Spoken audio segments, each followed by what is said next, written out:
안녕하세요. 12월 30일 월요일 날마다 주께로 큐티 가이드 시작하겠습니다. 오늘 본문은 마태복음 3장 13절부터 17절까지의 말씀입니다.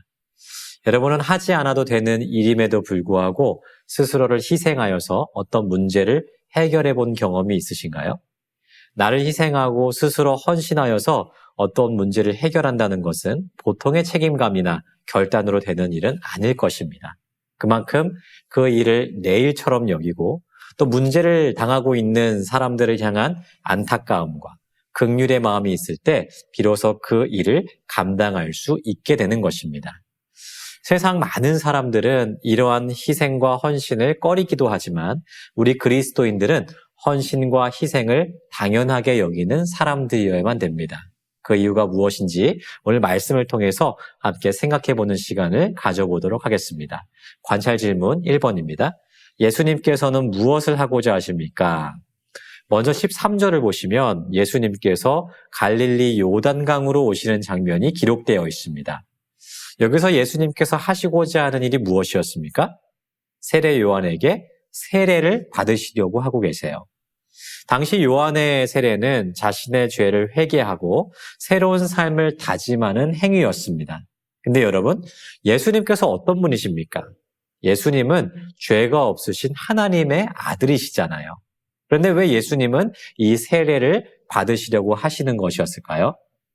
가장 큰 이유는 예수님께서 우리 죄인들의 대표로 오셨음을 나타내시기 위함이라는 것입니다. 예수님은 죄가 없으신 분이시죠. 하지만 연약한 인간의 모습으로 우리와 하나 되셔서 우리의 죄를 대신 짊어지시겠다는 그 사명을 나타내고 계시는 것이에요. 즉 예수님이 세례를 받으시려고 하시는 것은 예수님의 정체성과 사명을 본격적으로 드러내는 하나의 상징적인 행위였던 것입니다. 관찰 질문 2번입니다. 예수님께서 세례 요한에게 무엇을 말씀하십니까? 15절에서 세례 요한은 예수님께 세례를 베푸는 것이 합당하지 않다라고 말하면서 망설이고 있습니다. 세례 요한은 예수님이 어떤 분이신지를 너무 잘 알고 있었어요. 그분이 죄가 없으실 뿐만 아니라 자신보다 비교할 수 없을 정도로 높은 권위를 가지신 분임을 잘 알고 있었습니다. 그래서 오히려 내가 예수님께 세례를 받아야 된다라고 여겼죠. 하지만 예수님께서는 이와 같이 하여 모든 의를 이루는 것이 합당하다라고 말씀하시면서 세례를 받으시고자 합니다.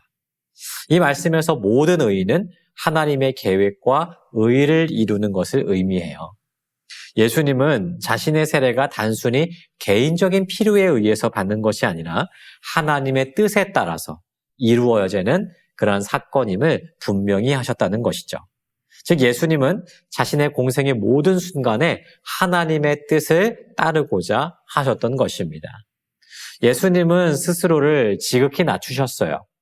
겸손히 우리 죄인들과 같은 자리에 서시고 하나님의 구원 계획을 이루시기 위해서 모든 일에 순종하신 것입니다. 관찰 질문 3번입니다. 예수님께서 세례를 받으시자 어떤 일이 일어납니까? 16절, 17절을 보시면 예수님께서 세례를 받으신 후에 하늘이 열리는 장면을 묘사하고 있습니다.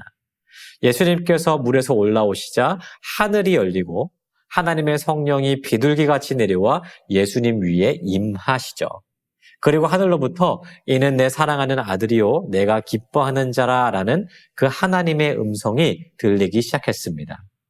여기서 하늘이 열리는 것은 하나님께서 우리 인간들에게 임재하신다는 것을 상징해요.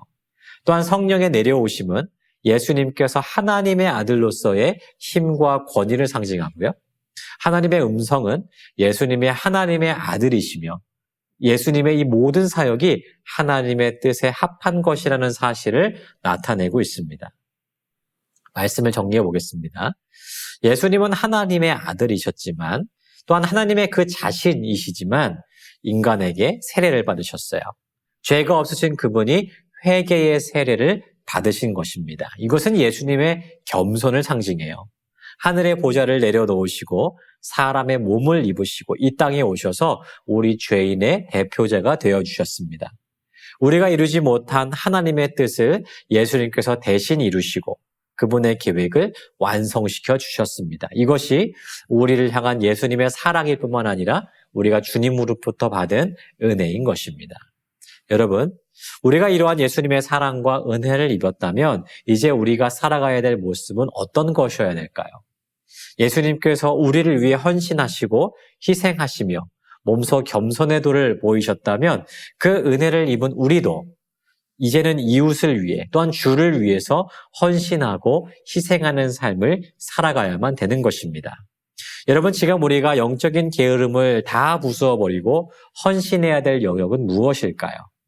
또한 나의 이기심을 깨워버리고 희생해야 될 부분은 무엇입니까? 우리는 혹 예수님의 은혜만 누리고 헌신과 희생하는 삶을 살아가는 데는 게으른 사람은 아닙니까? 오늘 이 말씀을 통해서 우리 자신을 한번 돌이켜봤으면 좋겠습니다. 예수님께서 자신의 헌신과 희생과 겸손을 통해서 우리를 섬기시고 이로 인해서 하나님의 원대한 뜻을 이루신 것 같이 우리가 겸손하게 하나님과 타인을 위해 헌신하고 희생한다면 하나님은 우리의 인생을 사용하여 주실 것입니다. 또한 이를 통해서 하나님의 크신 뜻을 이루시는 역사를 나타내실 거예요. 이 사실을 확신함으로 오늘도 겸손하게 주를 위해 또한 이웃을 위해 나 자신을 아낌없이 내어줄 수 있는 헌신의 삶을 살아가기를 주님의 이름으로 축복합니다.